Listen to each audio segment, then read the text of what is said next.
"You're not sick, Aaron. You're lazy and you've been using it as an excuse for 6 years."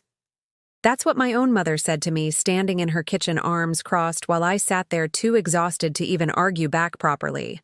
My whole body aching in ways I'd stopped even trying to explain to her by that point.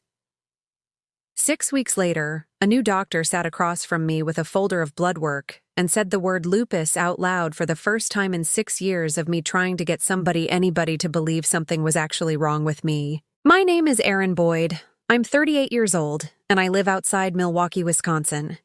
Before I get into it, y'all drop your city or state down in the comments. I always love knowing who's out there listening tonight, wherever you happen to be." The fatigue started small, back when I was 31. Nothing dramatic at first.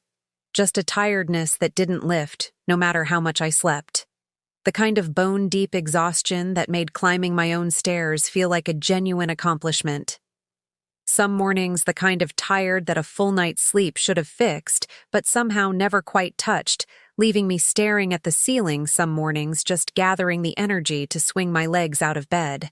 I was working full-time as a paralegal, back then married to my husband Chris for about 4 years, a good steady marriage built on Sunday morning pancakes and long walks with our dog. And life had been steady and ordinary, right up until my own body started quietly betraying me in ways I couldn't explain to anybody, including myself, watching my own energy drain away a little more each month, without any single clear cause I could point to. I went to my regular doctor. First laid out the fatigue, the joint aches that seemed to move around from week to week, wrists one day and knees the next. The strange fog that made simple tasks at work take twice as long as they used to misplacing words mid-sentence in meetings I used to lead effortlessly. Standard blood work came back mostly normal, and my doctor at the time, kind but clearly out of ideas, suggested it might be stress. Maybe some vitamin deficiencies, sent me home with a multivitamin and a suggestion to sleep more, which felt almost insulting given how much I was already sleeping without it making a dent in anything at all. Some nights sleeping 10-11 hours and still waking up, feeling like I'd run a marathon in my sleep. If you've ever known deep down that something was genuinely wrong with your own body while everybody around you kept insisting it wasn't, I want to know. Tell me in the comments what that felt like for you. My mother Sandra was the first one to start using the word lazy gentle. At first, the kind of comment wrapped in concern that still lands like an accusation no matter how softly it's delivered. "Honey, maybe you just need to push through it a little more." She'd say herself a woman who'd worked 2 jobs raising 3 kids without in her own telling, ever once complaining about being tired a comparison. She brought up often enough that I started dreading her calls a little. My sister Paige, 2 years younger and generally healthy as a horse, her whole life started comparing notes in a way that always somehow left me feeling smaller, never quite malicious, just relentlessly dismissive in a way that wore me down slow. "I'm exhausted too, Aaron, we all are. You don't see me canceling plans every other week over it." Year 2. I started missing family events regularly during Flair's days, where even getting dressed felt like wading through wet cement joints, aching in ways that made simple buttons feel like an insurmountable task. And the family group chat started developing a particular tone whenever I sent my regrets. Paige would type back again, with just enough punctuation to make her meaning plain without ever having to say the harder thing outright, a single word that somehow carried the weight of years of accumulated judgment. My mother started scheduling important gatherings without checking with me, first telling Chris afterward that she just figured I probably wouldn't feel up to it anyway, a self-fulfilling little prophecy that stung worse each time it happened, being planned around instead of included, like I'd already been quietly written out of my own family's expectations. If you've ever watched the people who were supposed to know you best slowly start planning around you instead of with you, I want to know how that felt. And stick around, because we're only just now getting to the part where somebody finally listened. Chris, to his credit, was patient longer than my own family managed to be, but even he started wearing thin somewhere around year 3. Tired of canceled date nights, tired of vacations scaled back or scrapped entirely, tired of watching me struggle through ordinary Saturdays that used to feel effortless back when we first got married. Maybe it's your diet, he'd suggest, or have you tried actually exercising instead of just resting all the time? Well-meaning suggestions that landed after enough repetition, like their own quiet accusation, that I simply wasn't trying hard enough to get better, that recovery was some kind of willpower problem I hadn't yet solved. Year 3 brought its own particular struggle at work, too, on top of everything happening at home. My performance reviews started noting inconsistent energy and occasional lapses in focus, polite corporate language, for exactly the same thing my family kept implying in blunter terms. I didn't tell my supervisor what was actually going on, partly because I still didn't have a real name for it myself, partly because some low, cruel part of me had started to believe maybe they were all right. Maybe I really was just failing to manage my own life properly. I started taking more sick days than I ever had before, watching my own reputation at a job I used to excel at slowly erode, alongside everything else I was already losing ground on. If you've ever had to explain over and over why you weren't performing the way you used to, without even having real words for what was actually happening to you, I want to know how you got through those conversations. Some days back then felt like fighting 2 separate battles at once. One with my own body, one with everybody's patience for that body not cooperating on schedule. One doctor actually suggesting gently that I consider whether some of this might be psychological in nature, a phrase that made me want to scream, even as I nodded along defeated in that sterile little office, another appointment ending with nothing solved, and my own credibility somehow the thing under examination, instead of my symptoms. I started to wonder myself some low, cruel nights lying awake while Chris slept beside me, whether my own family might actually be right about me, whether I really was just lazy, just making excuses, just weak in some way. I couldn't quite name or fix the doubt seeping in deeper the longer nobody could give me a different answer. Year 5, at my niece's birthday party, I had to leave early after barely an hour. A flare hitting hard and sudden the way they sometimes did, joint pain radiating through my hands so bad I could barely hold my own car keys steady enough to drive safely. Paige cornered me at the door, arms crossed, same as our mothers always were during these conversations. That particular family posture I'd come to recognize instantly by then. You know, Erin, everybody deals with stuff. You don't see me flaking on every single family thing because I'm having a rough week. I didn't have the energy left that day to explain again that this wasn't a rough week, it was my actual body failing to function properly, and I drove home crying harder than the physical pain alone accounted for, gripping the wheel with hands that still ached the whole way. If you've ever had the people closest to you compare your illness to their ordinary tiredness, like the two things were the same thing, I want to know how you managed to keep explaining yourself anyway. And if this story is landing with you so far, go ahead and hit that subscribe button, because what happened at year 6 is exactly why I finally stopped trying to convince anybody and just started looking for real answers instead. My best friend from college, Lauren, was the one person who never once doubted me through any of it, driving out most months, just to sit with me on bad days, never once suggesting I just try harder or push through it. She's the one who finally sat me down after that kitchen conversation with my mother and said plain over coffee at my own kitchen table, "Erin, you have got to stop trying to convince people who've already made up their minds and start finding a doctor who hasn't." Something about hearing it from somebody outside my own family, somebody who'd watched the whole thing unfold without any of the old baggage clouding her judgment, finally made the decision feel possible instead of just exhausting to think about. Year 6 is when my mother said the thing that finally cracked something open in me for good standing in her own kitchen after I'd canceled on Sunday dinner for the 3rd month, running her voice sharp in a way that had been building for years, without me fully clocking it, until that exact moment. "You're not sick, Erin. You're lazy, and you've been using it as an excuse for 6 years.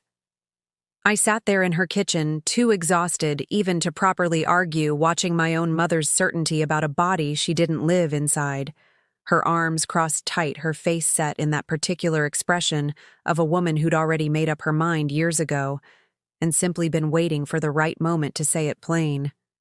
Something in me went very quiet and very clear that afternoon, sitting at the same kitchen table I'd eaten breakfast at as a kid.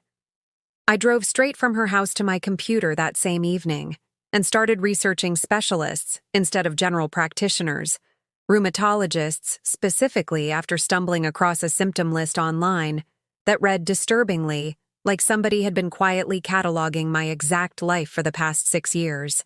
Fatigue and joint pain and brain fog all listed together in a way none of my previous doctors had ever once connected. I found a doctor named Dr. Patel, 2 hours away in Madison, with a 6-week waiting list and reviews from other patients describing exactly the kind of dismissal I'd been living through myself. Women writing about years of being told it was stress, being told it was in their heads before finally landing in her office and getting real answers. Would y'all have kept pushing for answers the way I did? Or would 6 years of being told you're fine have worn you down first, made you start believing it yourself the way I nearly did some nights? I'd love to know down in the comments. And if you've ever had to become your own advocate because nobody else would step up to be one for you, hit that subscribe button, because what Dr. Patel found in that first real appointment is the reason my entire family finally had to reckon with 6 years of getting it dead wrong about me. Dr. Patel spent nearly 90 minutes with me at that first appointment, longer than any doctor had in 6 years, combined going through my full history point by point, actually writing things down, instead of nodding politely toward the door the way so many others had, asking follow-up questions nobody had bothered asking before. She ordered a full autoimmune panel specific markers nobody had ever bothered checking before, along with imaging on the joints that had been aching unpredictably for years, and told me plainly it might take a few weeks to get a clear picture, but that she wasn't going to stop until she had real answers for me. 6 weeks later, I sat across from her in a small office with a folder of results between us, my hands sweating, even though I'd been waiting 6 years for exactly this moment. And she said the word plainly, gently, like she understood exactly what 6 years of not hearing it had cost me. Erin, you have lupus. This explains essentially everything you've been describing, the fatigue, the joint pain, the fog, all of it. She slid the folder across the desk toward me, pointing to specific markers numbers that were finally, after 6 years, telling a story that matched the one I'd been living inside my own body the whole time. I cried in that office, not from fear exactly, but from something closer to relief. So overwhelming it came out as tears anyway. 6 years of doubting my own body, my own mind, my own worth. Finally given a name that wasn't lazy, wasn't weak, wasn't in my head a name with actual blood work behind it that nobody could argue away with a raised eyebrow or a suggestion to just push through it a little harder.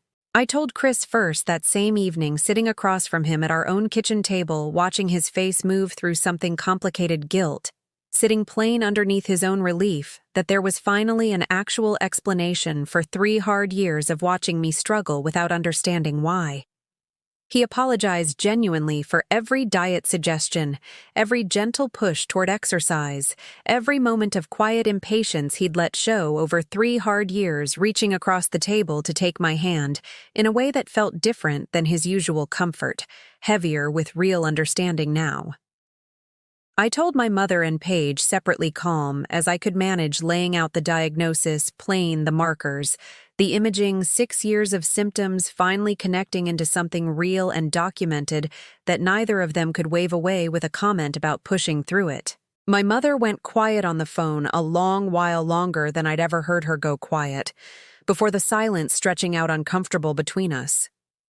Erin. I didn't know, she finally said, voice smaller than I'd ever heard it. None of the certainty from that kitchen conversation 6 weeks earlier left in it at all.